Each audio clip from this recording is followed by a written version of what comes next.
How can you find the courage to have a difficult conversation that you've been putting off?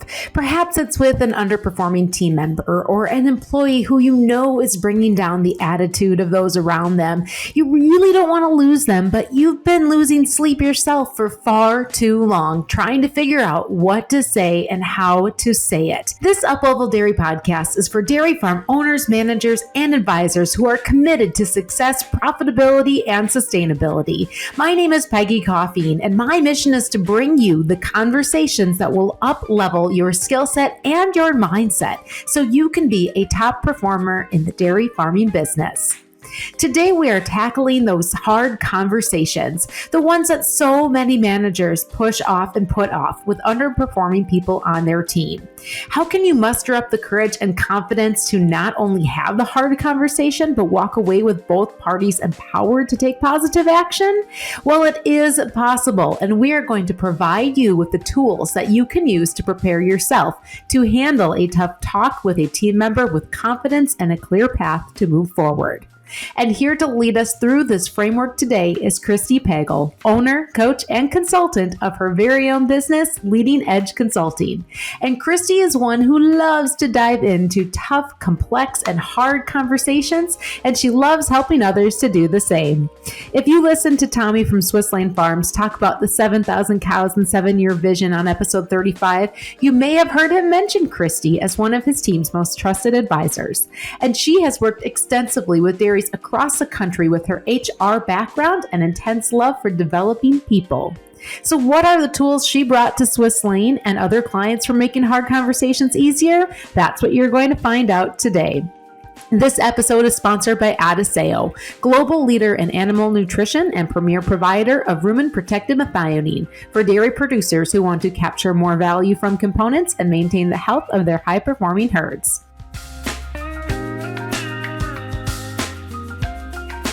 So let's get to it. Kristy, for some of us, it's human nature to want to avoid confrontation, but too often what you see is that avoiding the conversations leads to missed opportunities for what could actually be positive outcomes. So it's going to go one of two ways, okay? And ultimately, we want it to go the positive way. And so the positive way is that, honestly, you actually built a bigger and better bond with that individual that's on your team, okay? They recognize that you sensed something. You were willing to have a conversation with them as their leader, and honestly, that you were willing to invest in them and walk alongside them. So you probably, in so many ways, by leaning into that conversation with them, actually probably looked at an opportunity to retain that person longer than if you had avoided the conversation. And so this is the bigger vision, Kristy. This is the opportunity to look at a hard conversation as a way to actually engage, empower, and retain the good people who are on your team. Especially if you want that individual on your team long term. You owe it to them. You owe it to them to lean in. So a lot of managers went to school to manage cows, not people, and it can be really overwhelming to even know where to start. What's the first step in building the skill set to have those hard conversations? The first part is really identifying what's the root. What's the root of the issue? Is it the individual? Is it that we didn't train them? Is it that we weren't clear in explaining what our expectations are? That's the first piece to that. For managers and for owners is that there's always two sides to every story. Maybe there's even 3 or 4, depending on how many you're dealing with. Yeah, and so we've got to really think about who is it that we've got to hear from. What are the facts that we need to gather so that we can begin to look at what's the objective and the objective measurables. So we start by gathering the facts and looking at the objectives. These are the things we can measure, and that helps us to remove the emotion from these situations. And you have a tool, Kristy, that helps with this. Through the work of the book Traction by Gina Wickman, which is one of my resource tools that I really like using, is the Employee Analyzer tool. And that Employee Analyzer tool takes into consideration the core values of an organization and really evaluating what is the passion, the skills, and the ability for someone to do the task and the role that they're in. Because ultimately, what are we trying to do? As owners and as managers, we want to have the right person in the right seat. So this employee analyzer is truly a matrix, a simple chart with the person's name on one side and across the top, these three categories. Head, referring to the skill set, heart, referring to the passion and interest, and capacity, referring to the time availability. It's a yes or no. Does the person have the skills and the knowledge to do what we're asking them to do? Do they have the passion and the heart to be doing what they're doing? And then thirdly, do they have the capacity and the time capabilities to do what we're asking them to do? It's a yes or no answer. And what we can do too for our listeners out there that are maybe trying to jot this down or not in a spot where they can do it right now is include a link in our show notes for what this looks like in a form that you can download and then put into use in your own business. So what happens when there are no's in the matrix? Kristy finds that the dairy she works with don't necessarily want to let go of employees, so she's added one more column to that matrix. Yeah, so once we have that in place, right, if we have an individual who has a no, okay, Traction would say that that individual is likely not either in the right seat or the right person for your organization, and quite rigid in what to do. And so Leading Edge Consulting has actually shifted that a little bit and added another component or column to that, and that is, are we willing to reinvest or invest in this individual to get them on track? If the answer is yes by those that are evaluating, whether it's an owner or it's a leadership team that's working on that, if the answer is to reinvest, okay, what's our time frame to get that person back on track? Consider it like a personal development plan. Consider it like we are doubling down. We really want this person on our team, and we're willing to invest in them to get them on track. We may have put them in the wrong role. As management, we may have put them in the wrong role. So do we need to look at a different role? Well, this is often a manager or management team conversation. Kristy finds the employee analyzer matrix can be even more effective when the team member fills it out for themselves. We've actually asked employees to fill it out for themselves. Do they feel they have the skills? Do they feel they have the heart? Do they have the capacity? Because then you have a two-way conversation. We're not telling them. We actually are going to have a conversation because both have been evaluated. And so it's a win-win when we can do that. And at the same time, that helps us when it comes to having our conversations. This approach has been successful for redirecting employees for even better performance. Let's not forget about the benefit of empowering, encouraging, right? And getting a person back on track. Okay. That's even more important to me is the win. Okay. Is when you can get that right person in the right seat and you can actually see and feel their work that they're doing. Because that to me is the ultimate goal. As managers, we have to be very clear with ourselves. If this is someone underperforming because they don't have the passion, we need to really ask them the question, are you doing what you like to do? Because maybe they've done that and they're ready for what's next. Or maybe we've put them in a seat that really isn't aligned with their strengths and their passion. We've got to decipher, because sometimes individuals get into a spot where they've kind of done it and they've gotten bored. Right. And so what happens when we get bored or we say, I don't like doing that anymore, right? Some of that negativism can come in, or a little bit of that toxicity if they're not truly the right person and aligned core value wise. So the employee analyzer matrix that Kristy uses is the tool, the skill set. But what about the mindset that a manager needs to take on to have those tough conversations? Yeah, so there's three things, Peggy, that I really work with coaching on with clients when it comes to having these hard conversations. And it is about building their confidence in the message that they're going to have to deliver. It's working on their active listening skills and what that looks like. And then how do we get to forward looking when it comes to the outcome? So that's building confidence, active listening, and forward looking. So when we think about confidence, active listening, and forward looking, in order to do that, we need to write it out. What's the plan? When are we going to do it? How are we going to do it? What are we going to say? So when you think about that part, oftentimes it is practicing. It is role playing. It is practicing. And sometimes it's just being that sounding board for that conversation that they're going to have. The key thing in that second piece is active listening. Active listening is one of the 5 forms of communication that I really think often gets missed. And so when we think about active listening, what it is active listening means for the individual that's either delivering the message or moderating between 2 individuals. Oftentimes we just want to solve problems. We seriously just want to fix what is wrong. And the best thing we can do is listen. Pause and listen. Ask a question. Tell me more.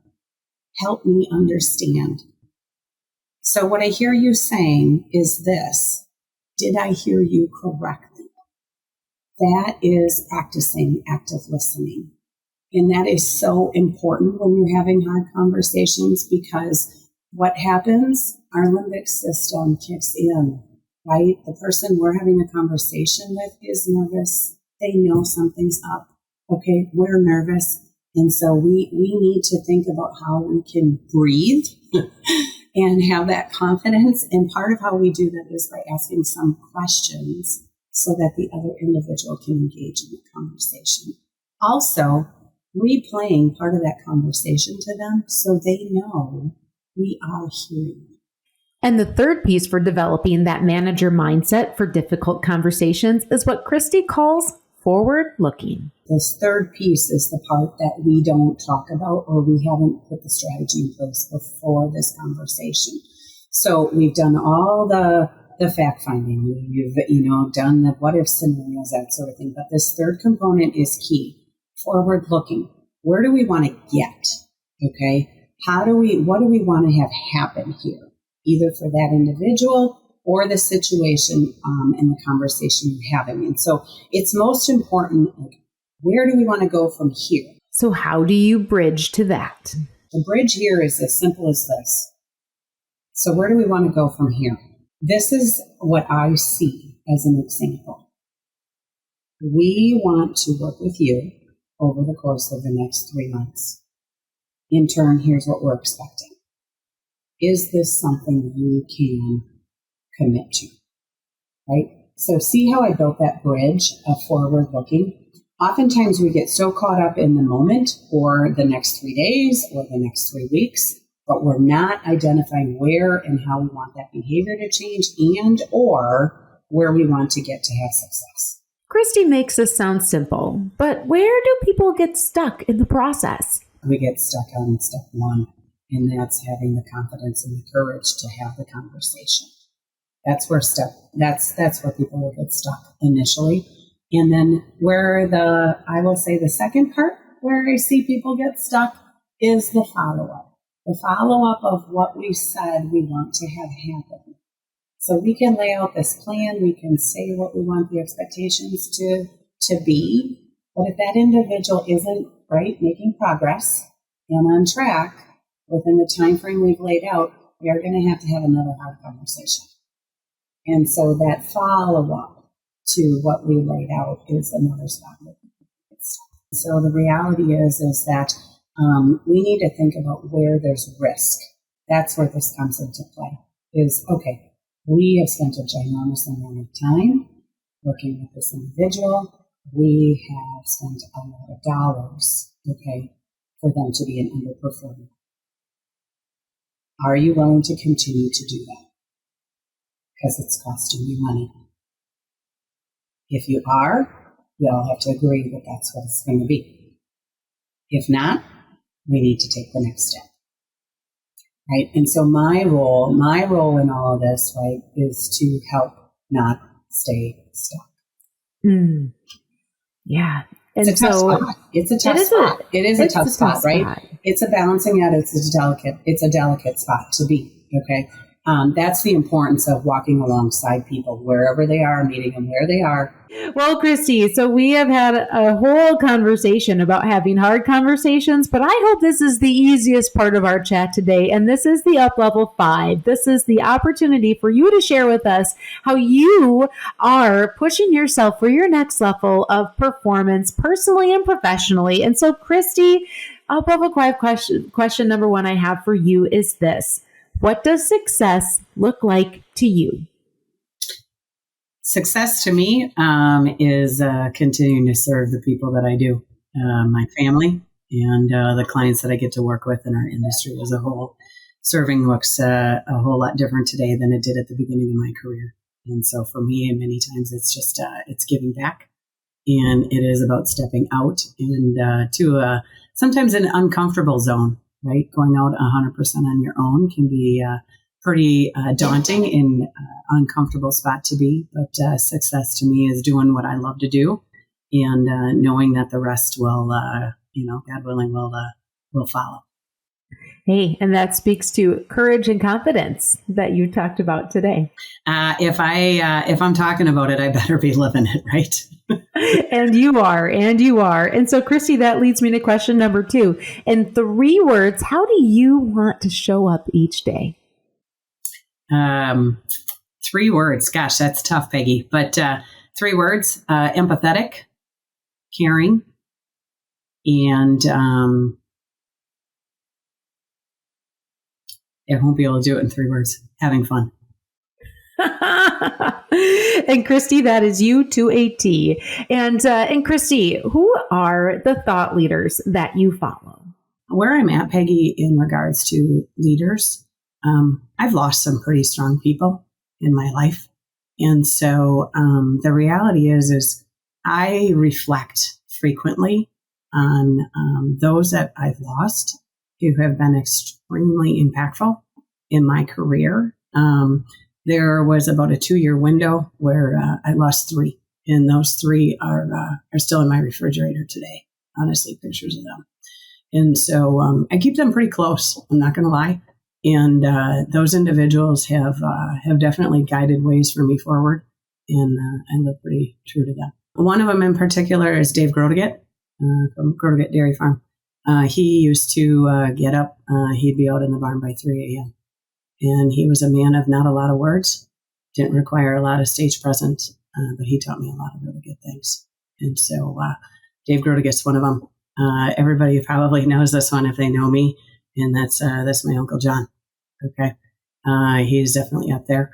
And I don't think I have to say a whole lot about that because most of the industry knows Uncle John. But there's one thing that he told me, and a long time ago I heard him say it, and I'll live by it to the day I die. Our job is to open doors for other people and provide opportunity. And so I've lived that for a long time, and I probably will to the day I die. Yeah. And in the third one, this will be a sleeper. Most people won't know this one, but that's Andy Barta from the Barta family in Rattle Creek Feed Mill.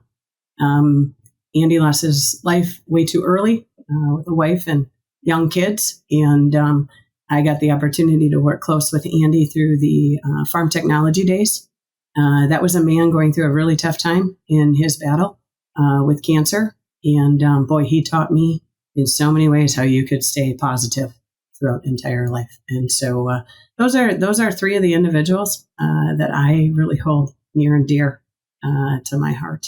And Kristy, I know that you are a woman who has quotes and words posted and collected in many spaces and places, but I want you to share, if you could summarize a quote or phrase that you live by, what is it?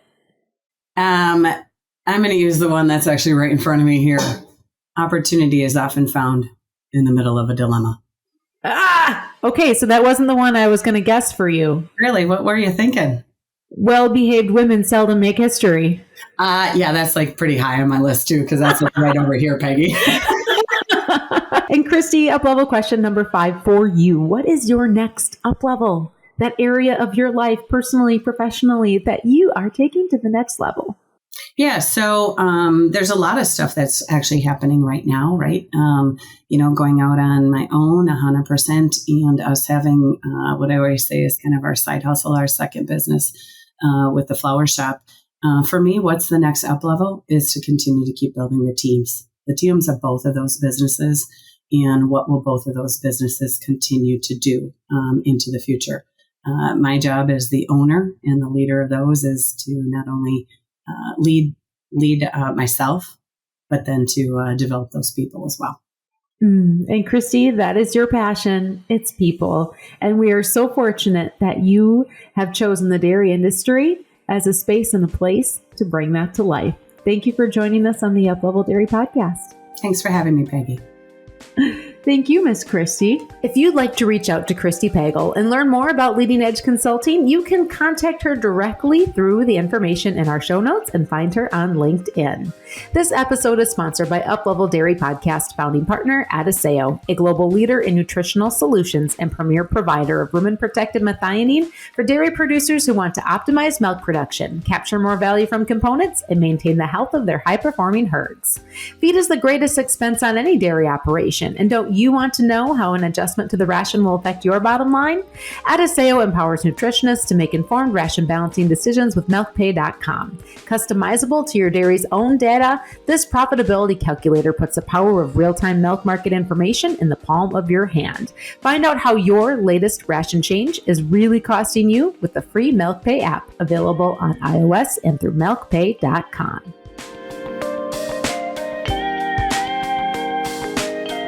Thank you for listening to the Uplevel Dairy Podcast. I'm your host, Peggy Coffeen, and if you like what you heard today, go ahead and head on over to upleveldairy.com to read the blog and join the Uplevel Dairy email list so you can receive new podcasts, blogs, and special offers coming soon from Uplevel Dairy straight in your inbox.